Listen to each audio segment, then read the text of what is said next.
Syria में बिगड़ती सूरत हाल, शहादतों की तादाद 1,000 से ऊपर चली गई। सीरिया की हुकूमत के ऊपर दबाव और तुर्की के एर्दोआन के ऊपर भी। लेट अली शो यू के इस एपिसोड में आप सबको खुशामदेद। Do like, subscribe and share this content. Syria के ऊपर हमारी निगाह है कई दिनों से, और वहां पे बिगड़ती हुई सूरत हाल के ऊपर कोई काबू नहीं पाया जा रहा। अब 2 दिन गुजर गए, आज तीसरा दिन है कि बेसिकली लताकिया के अंदर और अलवी और जो हेतेशे के मिलिशियाज हैं और दीगर फाइटर्स हैं, इनके दरमियान जो लड़ाइयाँ और झड़पें चल रही हैं, बैक एंड फोर्थ, इल्ज़ाम तराशी भी। इसके अंदर अब 1,000 से जायद लोग जाँ भाग हो गए हैं। वीडियोस जो आ रही हैं इदलिब से भी आई हैं और लताकिया से भी आई हैं। इदलिब के अंदर से वो आई हैं वीडियोस जो हेतेशे हयात तहरीर शाम के फाइटर्स थे और उनके ऊपर एम्बुश की गई। ये अब इस बात को बुध से ये कार्रवाइयाँ शुरू हैं, बुध की रात से वहाँ पे, और उसके बाद जो एक तबाही की लहर चल चुकी है जिसके अंदर कई अलवी ख़ानदान भी जर कर दिए गए हैं और इल्ज़ाम तराशी चल रही है। एक तरफ जो बशार अल असाद, प्रो बशार अल असाद वॉइसेस थी, फैक्शन थी, जिसके अंदर अमेरिका के अंदर तुलसी गबार्ड भी शामिल थी, और अब राइट विंग मीडिया भी वो सब इल्ज़ाम लगा रहा है अहमद अल जुलानी के ऊपर। और जो सीरियन बशार अल असाद के साथ थे वो कह रहे हैं कि जुलानी एक इजराइल का हिस्सा है और उसी की वजह से ये सब चीज़ें हो रही हैं। लेकिन हकीकतन इजराइल का क्या मौकफ है? इजराइल अब इसके अंदर मौके ढूंढेगा, क्योंकि वो देख रहा है कि यार अंदर ये सेटअप तो नहीं चल रहा। और ऑब्वियसली जिस तरह मैंने जिक्र किया है कि बहुत ही ये नया और एक तरीके से फ्रैजाइल सेटअप है कि इसके अंदर अभी भी इसको मुस्तहकम होने में टाइम लगेगा, क्योंकि नवंबर के अंदर ये लोग आए थे, 3 महीने भी नहीं हुए जुलानी या अल शर्रा को आए हुए। लेकिन इसके बावजूद यहाँ पे ये मुसीबत एक पड़ चुकी है यहाँ पे। और क्योंकि ऑब्वियसली इल्ज़ाम ये था कि यार 14 साल से बशार अल असाद करे जा रहा है, मारे जा रहा है लोगों को, और अलवी को जो बेसिकली उसकी माइनॉरिटी कम्युनिटी, एक शिया एक्सट्रीमिस्ट कम्युनिटी को तरजीह दी जा रही है। तो उसके बाद आया वो, उसने माफियां की कि हम नहीं कत्ल करेंगे, हम नहीं छेड़ेंगे, इसने मौका दिया। और अब जो Syrian observatory for human rights है ब्रितानिया की के अंदर, ये बेसिकली अपने यहाँ मुकीम है, इनके मुताबिक 745 सिविलियंस जहाँ भाग हो चुके हैं। ज़्यादातर ये एग्जीक्यूशंस या shooting in close range. 125 government security forces जो हेतेशे से जिनका ताल्लुक था वो बेसिकली मारे जा चुके हैं, और 150 यानी 150 के करीब असाद के जो लॉयलिस्ट गनमैन थे या आर्म ग्रुप थे जिन्होंने ये फसाद शुरू किया अकॉर्डिंग टू हेतेशे, उनके कत्ल हो चुके हैं। और अब बिजली और पानी की सहूलतें लताकिया, जो बेसिकली आप समझ लें कि वेस्टर्न मोस्ट सीरियन शहर जो है जहाँ पे मिलिट्री बेसिस भी थे, यहाँ पे ज़्यादातर बशार अल असाद की अलवाइट कम्युनिटी के लोग ज़्यादातर यहाँ पे सेटल किए गए थे यहाँ पे, और तारतुस के अंदर वहाँ पे ये सब चीज़ें हो रही हैं। रशियन बेस ने अपने दरवाजे खोल दिए उन लोगों से जो पनाह लेना चाह रहे थे, जिसके अंदर फैमिलीज भी थी।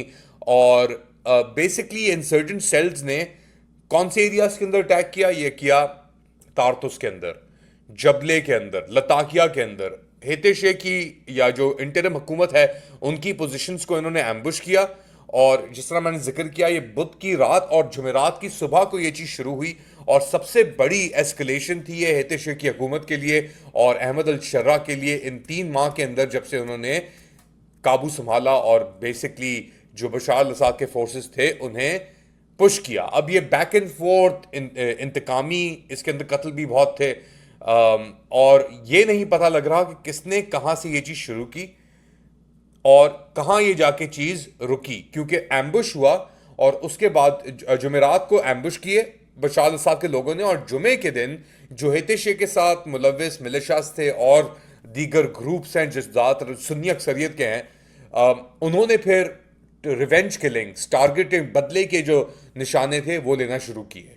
और इस बदले के निशानों ने पूरा ये जो एरिया था इसको अपनी गिरफ्त में ले लिया। अब जो नंबर्स अलवीज के किए जा रहे हैं वो एक तरफ सिविलियंस के अंदर ही, यानी 750 जो सिविलियंस की शहादतें हुई हैं उसके अंदर अलवी के नंबर्स भी वो कह रहे हैं कि यार मौजूद हैं इस सिचुएशन में। अच्छा, मैंने इसराइल का जिक्र किया, मैंने तुर्की का जिक्र किया। तुर्की की पोजीशन बहुत ही क्रिटिकल हो जाएगी क्योंकि अगर एक और मरहला शुरू होता है अब ये कत्लो गैरत का इस एरिया के अंदर, तो कंट्रोल करना मेरे ख्याल से एक इम्पॉसिबिलिटी ना हो जाए कुछ लोगों के लिए। एक बहुत ही डिफिकल्ट सिचुएशन के अंदर अपना मुंह जाके दे दिया है। और थोड़ी कंप्लेसेंसी थी क्या जोलानी, अहमद अल शरा और उसके टर्किश बैकर्स की वजह से?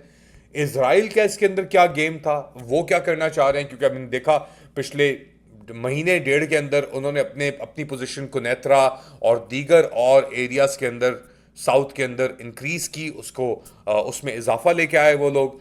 तो एक अजीब सी कैफियत बनी हुई है यहाँ पे कि किस तरीके से और कैसे इस सिचुएशन से निकला जाए। 50 साल बशार अल असद और उसके वालिद हाफिज अल असद की ये एक बर्बरियत और फस्तायत चली अरब नेशनलिज्म के नाम के ऊपर। उन्होंने सुन्नियों को भी टारगेट किया और जब वो अपने इख्तिताम को पहुंची तो बशार अल असद भाग गए मॉस्को की तरफ अपने सब फोर्सेस को छोड़कर। और अब 3 माह गुजर जाने के बाद उन्होंने यह हरकत की और लग रहा है कि, और वीडियोज भी बड़ी खतरनाक आ रही हैं, अगर अभी और एरिया से देखें तो वाइम एक करके एरिया है और दीगर जगहों के ऊपर, तो वहाँ पे राउंड अप किए जा रहे हैं मर्द और उनको वही बेसिकली ये गुस्सा जो मुझे अंदाज़ा होता है, जो मेरी बात हुई है अपने सीरियन दोस्तों से, सदमा है जो ये प्रिजन कैंप्स थे जब उनको खोला गया और उनसे लोग निकलना शुरू हुए और देखा लोगों ने क्या हुआ है, तो उसने बहुत एक गुस्सा क्रिएट किया पूरी आबादी के अंदर और स्पेशली उन लोगों के अंदर जो इतना आगे आ गए थे, इतनी बर्बरियत उन्होंने सही। और उसके बाद अहमद अल शरा का जो स्टेटमेंट आया कि नहीं, मैं आपको इजाज़त नहीं देता कि आप बदला उतारें या रिवेंज किलिंग्स के अंदर आप मुलविस हों।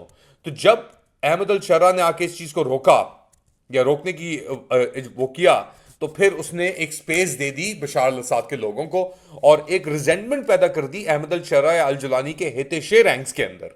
और फिर जो हुआ वो हमारे सामने है। अब आखिरी इतलात के मुताबिक हम देख रहे हैं इतलात के मुताबिक कि आहिस्ता आहिस्ता जो गवर्नमेंट हुकूमत है उसने अपने कंट्रोल लेना शुरू कर दिया है इस पूरे सेटअप के ऊपर और वो अब कोशिश करेगी कि किसी तरीके से इस पूरे मामले को वो दबाए और अपने आप को एक बार फिर एग्जर्ट करे, अपनी अथॉरिटी को एक बार फिर एग्जर्ट करे कि किस तरीके से ये सिचुएशन को आगे लेके बढ़ सकते हैं या नहीं। आप क्या समझते हैं बताएं मुझे कमेंट सेक्शन के अंदर। Do like, subscribe and share this content. अपना ख्याल रखिएगा, अगली बार तक अल्लाह हाफिज।